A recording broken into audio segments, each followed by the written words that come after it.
रसानां छन्दसामपि मंगलानां च कर्तारौ वंदे वाणी विनायकौ। नमामि सद्गुरुं शान्तं सच्चिदानंद विग्रहं पूर्ण ब्रह्म परानंदम ईशमानंद वल्लभम माधुर्य रसकल्लोलां शिवशक्त्यैक रूपिणीं अमृतानुभवार्थाय वंदे ज्ञानेशनंदिनीं।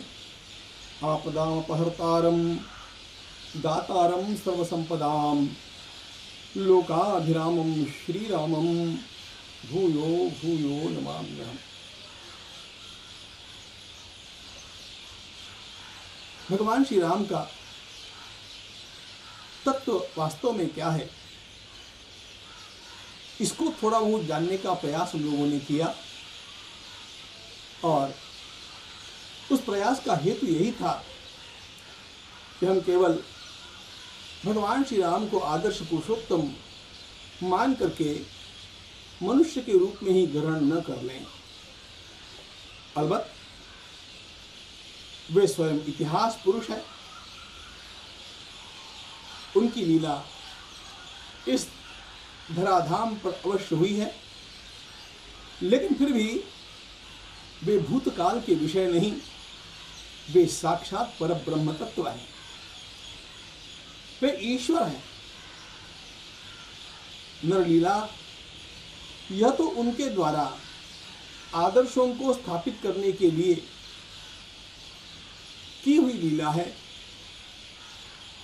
भगवान सुखदेव जी महाराज ने प्रभु के अवतार का यही प्रयोजन कहा है।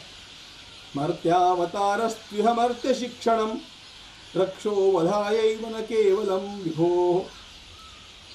प्रभु का यह अवतार लोक शिक्षा के लिए है, लेकिन मूल में वे प्रभु है। अब हम सब लोगों के लिए एक इच्छा अवश्य होती है, होनी चाहिए। जिनके मन में जागृत हो वे भाग्यवान हैं, और वह इच्छा ये कि इस भगवत तत्व के साथ हम लोग अपना संपर्क स्थापित कैसे करें, कैसे श्री भगवान को अपने जीवन की अनुभूति में उतारने का प्रयास करें। इसी को साधन कहते हैं। मनुष्य के रूप में एक जीव का जीवन जीने वाले हम और विश्व की उत्पत्ति स्थिति और लय करता परमात्मा, इन दोनों के मध्य संपर्क स्थापित करने की जो प्रक्रिया, उसमें क्रमशः होने वाली प्रगति, इसी का नाम साधन है, जिसे आजकल लोग साधना भी कहते हैं। ये साधना कैसे की जाए, इसका जब विचार शास्त्रों की दृष्टि से किया जाता है तो श्री भगवान के 5 ऐसे आलम्बन हैं जिनमें से एक अथवा अधिक को ग्रहण करके जीव अपने उद्धार का प्रयास कर सकता है। प्रभु के समीप पहुंचने का उसका प्रवास आरंभ हो जाता है।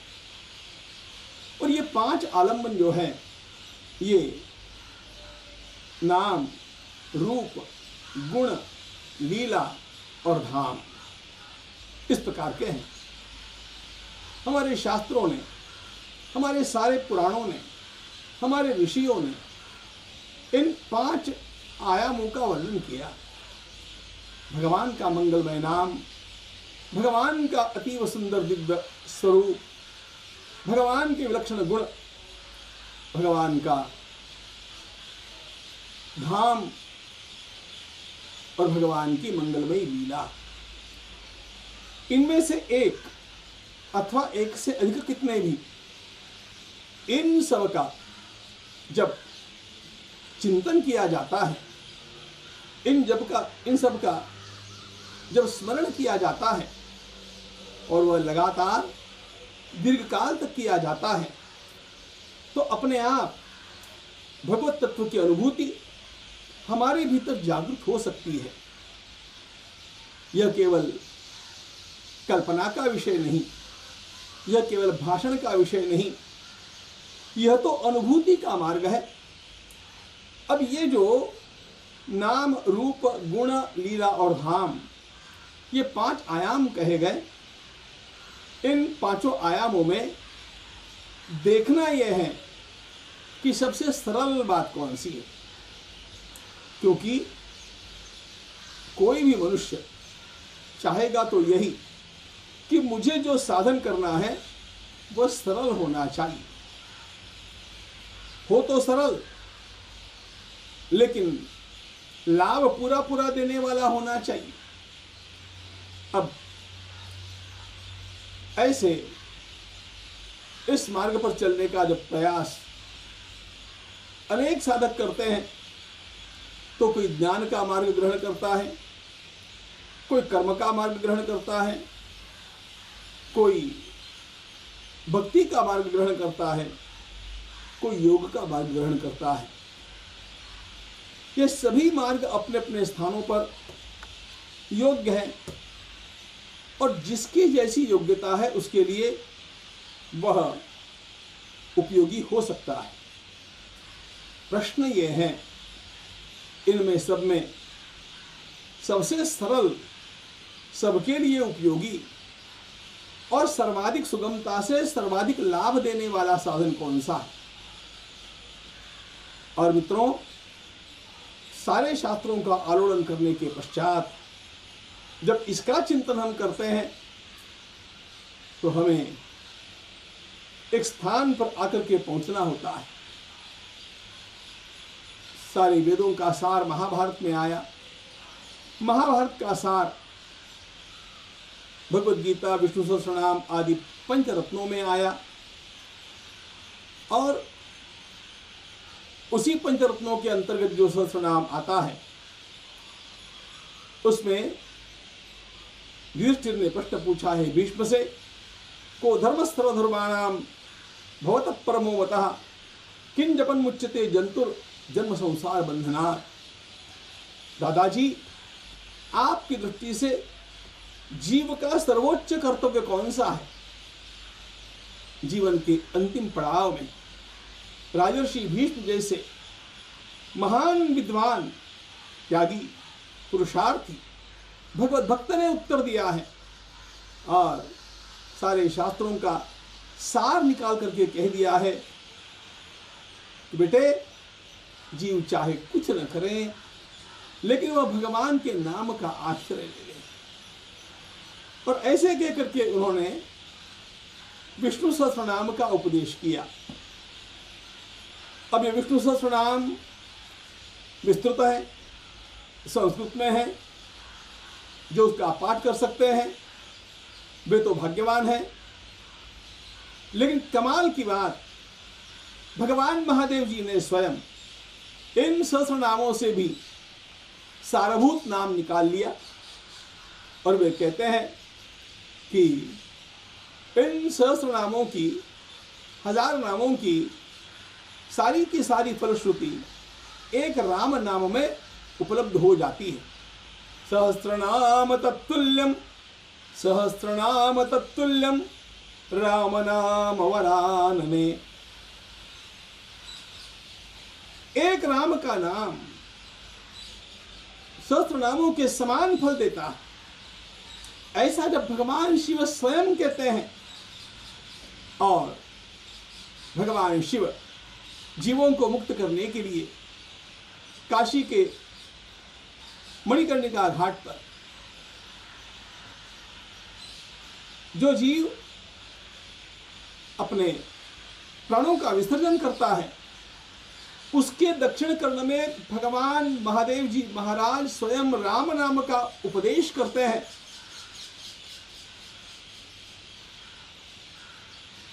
हमने इस बात को पुराणों में पढ़ा, लेकिन ठाकुर रामकृष्ण परमहंस ने तो साक्षात भगवान महादेव जी को एक मरणासन व्यक्ति के दक्षिण कर्ण में राम नाम का उपदेश करते हुए स्वयं अपनी आंखों से देखा। ठाकुर उस समय नौका से जा रहे थे, भगवान शिव का दर्शन करते हुए उठ करके खड़े हो गए, हाथ जोड़ करके साक्षात भगवान विश्वनाथ राम नाम का उपदेश उस मरणासन्न व्यक्ति के दक्षिण कर्ण में कर रहे। राम का यह नाम तारक ब्रह्म है, ध्यान रखना। और इसलिए राम तत्व वह तत्व है, रमन्ते योगिनो यस्मिन् नित्यानंदे चिदात्मनि इति रामपदे नासो परब्रह्मा विधीयते। परम ब्रह्म का प्रतिपादन साक्षात इस राम शब्द के द्वारा होता है।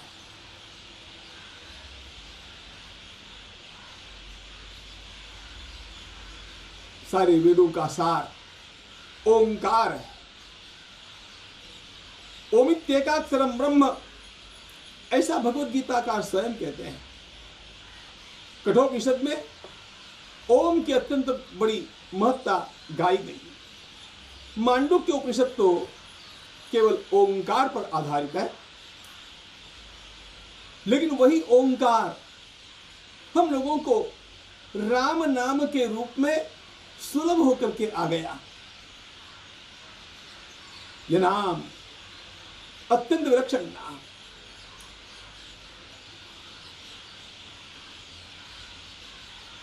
वैसे भी भगवान के किसी भी नाम की महिमा बहुत अधिक है।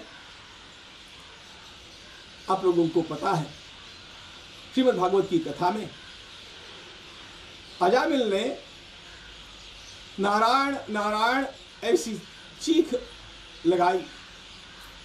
वास्तव में अपने पुत्र को उसने पुकारा है।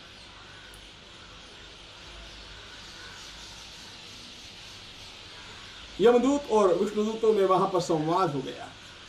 संवाद क्या, विवाद हो गया। विष्णुदूतों का कहना यह था कि इसने अंतिम समय में नारायण का, भगवान का नाम लिया है, इसका हम उद्धार करेंगे। यमदूतों ने कहा इसने भगवान का नाम लिया नहीं, अपने बेटे को पुकारा है। सही बात क्या है? भगवान सुखदेव जी महाराज साक्षी है। अजामिल ने स्वयं अपने पुत्र को ही पुकारा है, उसने भगवान को नहीं पुकारा है। लेकिन पुत्र को पुकारते समय उसके मुख से जो नाम आया वह भगवान का नाम है। बस विष्णुदूतों ने इसी का आधार लिया। संकीर्तन नारायण शब्द मात्रम विमुक्त दुखा सुखिनो भवंती। संकीर्तन नारायण नारायण शब्द मात्रम, just the phonetic effect of the holy name. किस संकेत से भगवान का नाम लिया है, इसकी ओर देखने की भी आवश्यकता नहीं, वो भगवान नाम है। भगवान नाम का उच्चारण किया है। नामोच्चारण माहात्म्यम हरे पश्चित पुत्र का यमराज ने भी स्वयं कहा है। भगवान के नाम के उच्चारण मात्र का ही अत्यंत श्रेष्ठ प्रभाव है। भगवान के किसी भी नाम का वो हमारे मुख से निकल जाए, बस उसका फल बिना मिले रहेगा नहीं।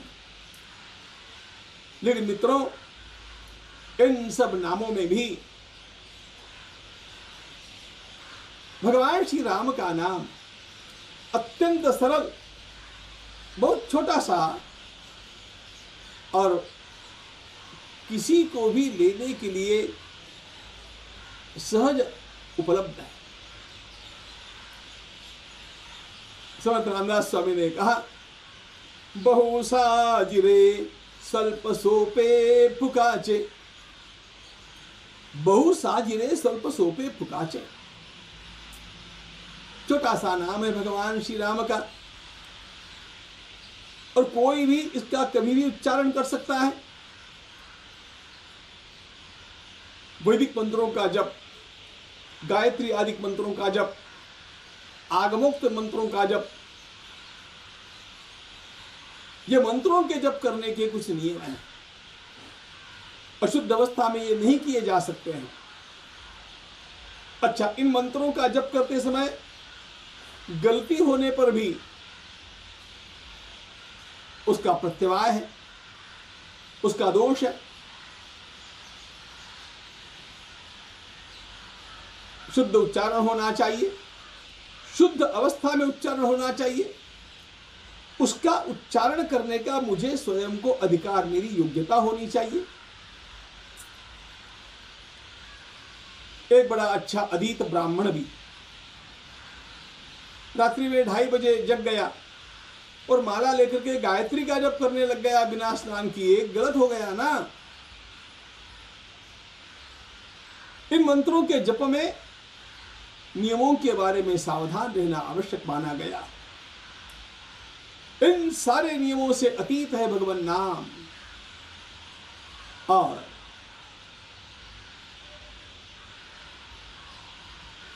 भगवान नामों में भी अत्यंत उपादेय राम नाम। ध्यान ये रखना, आप रघुनाथ कहेंगे तो राम नाम का फल नहीं है, आप सीतापति कहेंगे तो राम नाम का फल नहीं है, जानकी वल्लभ कहेंगे तो राम नाम का फल नहीं है। राम नाम का फल तो राम कहने से ही है और वह सर्वाधिक है। इसीलिए गोस्वामी जी महाराज ने भगवान नाम की वंदना करते हुए ये कहा, बंदौ राम नाम रघुवर को, बंदौ राम नाम रघुवर को। भगवान श्री राम के भी अनेक नाम हैं,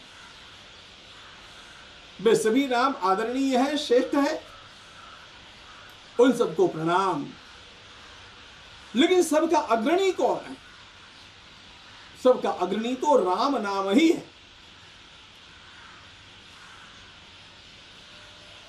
इस राम का जब उच्चारण हम करते हैं तो जितनी मात्राएं ओम की है, ओंकार की है, उतनी ही मात्राओं से इसका उच्चारण होता है।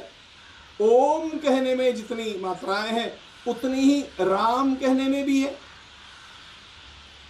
और इसीलिए राम नाम की तुलना ओंकार के साथ की जाती है। लेकिन ओंकार की अपनी प्रतिष्ठा तो सर्वोपरि है ही। फिर भी एक बात ध्यान में रखना, ओंकार में वो माधुर्य, ओंकार में वह सुगमता, ओंकार में वह सभी लोगों के लिए ग्राह्यता उपलब्ध नहीं है। ओम के जप का भी हमारा अधिकार होना चाहिए। वो शुद्ध अवस्था में ही हो सकता है। उसके लिए अनेक प्रकार के बंधन है, नियम है। सभी प्रकार के बंधनों से, नियमों से अतीत सबसे सरल इस प्रकार का नाम तो राम का नाम है। इसलिए गोस्वामी जी महाराज कहते हैं, बंदौ राम नाम रघुवर, बंदौ राम नाम रघुवर, हेतु कृशानु भानु हिम कर। राम नाम की विशेषता यह है, इसमें जो 3 बीज हैं, एक अग्निबीज र, दूसरा सूर्य बीज अ, और तीसरा चंद्र बीज म। हेतु कृशानु भानु हिम करको।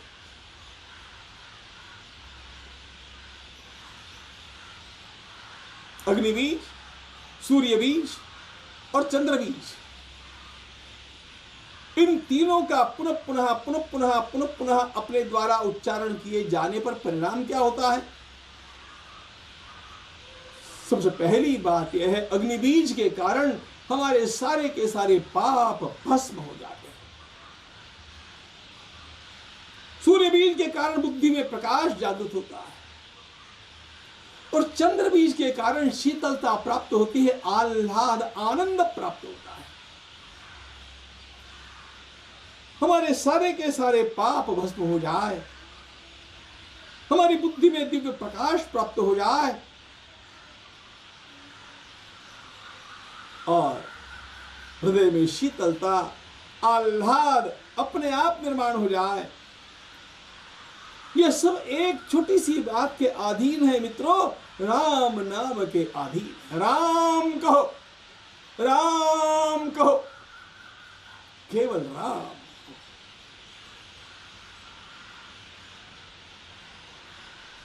बड़े बड़े ग्रंथों को पढ़ने की आवश्यकता नहीं।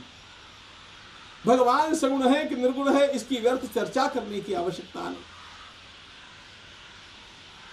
सगुण अगुण दुई नाम सुसाखी, नाम दोनों के बीच में है, सगुण के और निर्गुण के दोनों के बीच में नाम है। और इसीलिए हमारे यहां पर भगवान के सगुण साकार स्वरूप की आराधना करने वाले संत भी राम नाम लेते हैं, और निर्गुण निराकार की आराधना करने वाले संत कबीरदास जी, दादू दयाल जी आदि अनेक निर्गुणीय संप्रदाय, वे भी राम नाम का आश्रय लेते हैं। नाम का आश्रय तो सबको ही लेना पड़ता है।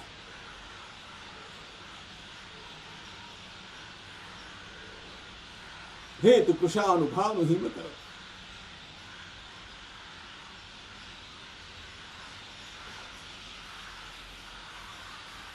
क्या किया था वाल्मीकि ने?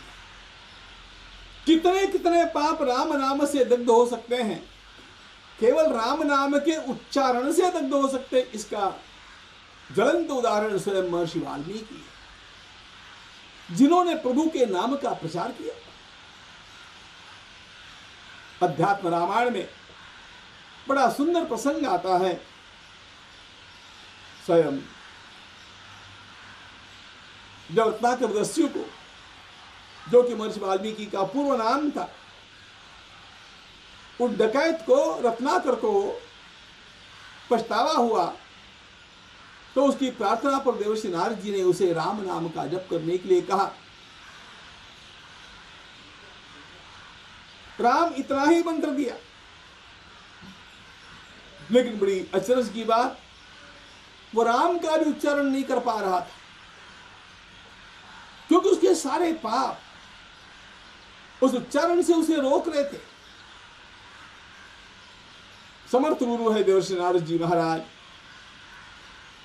उन्होंने कहा चलो तुम राम नहीं कह सकते हो ना, कोई बात नहीं, मरेति जप सर्वदा, मरा कहो, तुम केवल मरा मरा मरा मरा मरा मरा मरा मरा ही करते रहो।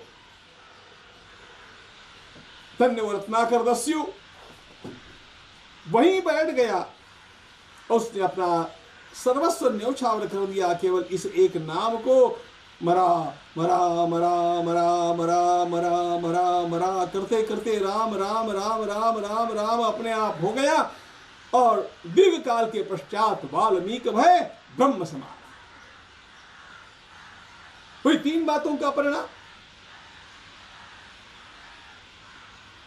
सारे पाप दग्ध हो गए, जल गए। बुद्धि में वो प्रकाश हुआ जो ऋषियों की बुद्धि में होता है, और वाणी में वो शीतलता आई, वो माधुर्य आया कि उन्होंने वाल्मीकि रामायण का सृजन किया। वे आदि कवि कहलाए। विश्व के आदि कवि होने का सम्मान उस महर्षि वाल्मीकि को मिला जो रत्नाकर नाम का डकैत था, और उल्टा जप करते करते स्वयं ऋषि बन गए। यह केवल राम नाम का प्रभाव। भर्जनम भवबीजानाम अर्जनम सुख संपदाम तर्जनय्य मधुतानाम राम रामेति गर्जनम।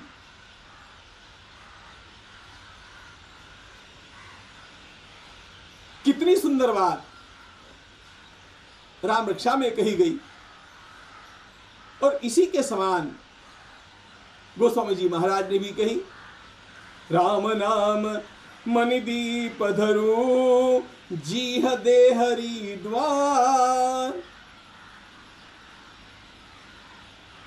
भगवान का मंगलमय राम नाम ये रत्न दीप है, और यदि उसे हम अपनी जिह्वा पर रखते हैं, यानी कि जिह्वा पर राम का नाम निरंतर हमारा आंदोलित होते रहता है, स्पंदित होते रहता है।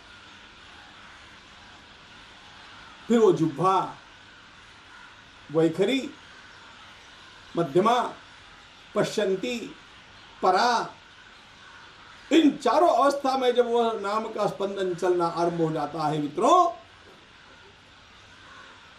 क्योंकि हम लोग वाणी के केवल वैखरी रूप को जानते हैं जिसका उच्चारण हम लोग करते हैं, लेकिन अंतर्गत यह वाणी मध्यमा, पश्यंती और परा, इन तीन रूपों को भी धारण करती है। और जब वैखरी से राम नाम लेते लेते वह राम भीतर उतरता है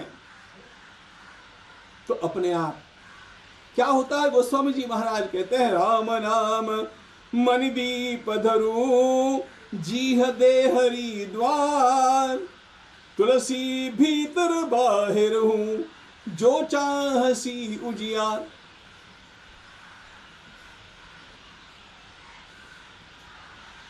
पुराने दिनों में एक ही दीप है और घर में कक्ष तो 2-3 है,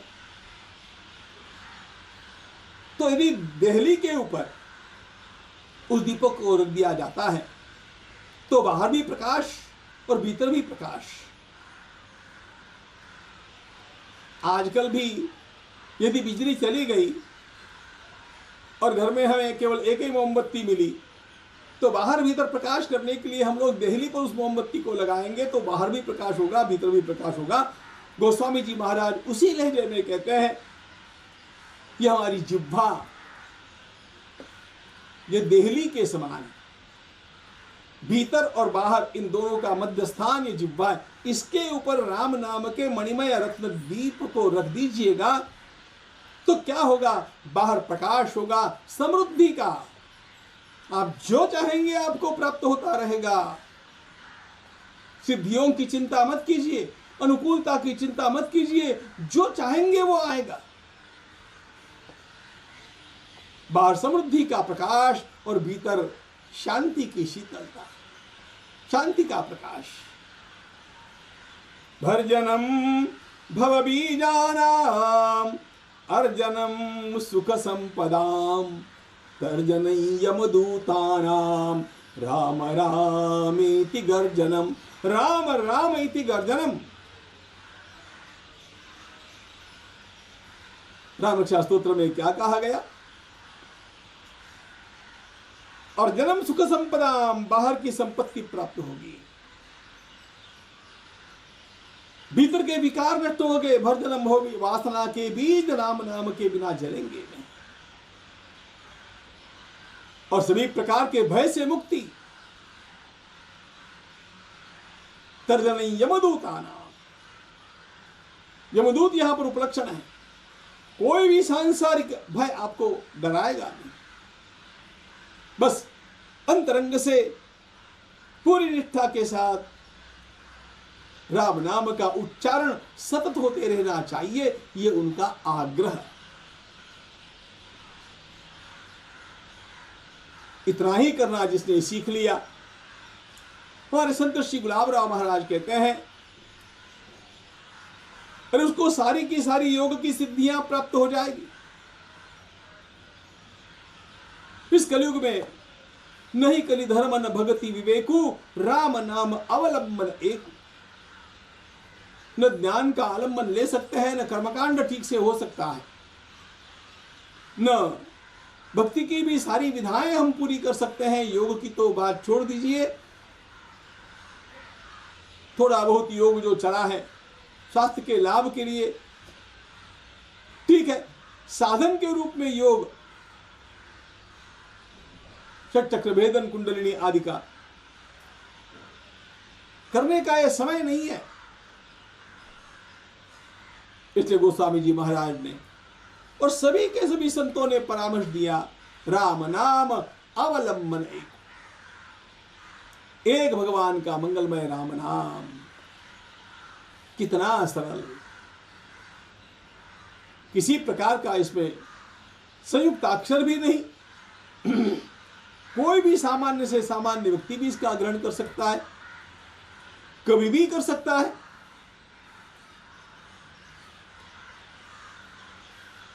चाहे दिन है चाहे रात्रि है, आपका स्नान हुआ है चाहे नहीं हुआ है, आप किसी भी शुद्ध अवस्था में है, अशुद्ध अवस्था में है, किसी भी अवस्था में राम नाम का ग्रहण आप आनंद के साथ कर सकते हैं। एक व्यक्ति ने मुझसे पूछा, महाराज क्या सूतक में राम नाम ले सकते हैं?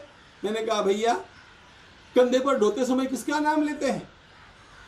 राम नाम के लिए सूतक नहीं, पातक नहीं, समय नहीं, अधिकार नहीं, कोई भी कहीं भी कैसे भी राम नाम ले सकता है। शुद्ध ले अशुद्ध ले सकता है। उलटो सुलटो उगी है खेत परे जो बीज। गोस्वामी जी महाराज ने कितना सुंदर कहा, खेती में गिरा हुआ बीज का दाना चाहे उल्टा गिरे सीधा गिरे कैसे भी गिरे तो फसल तो ऊपर ही आने वाली है। उसी प्रकार राम का नाम आप कैसे भी लेंगे तो भी उससे पुण्य ही पुण्य प्राप्त होने वाला है, दोष तो लगने वाला ही नहीं।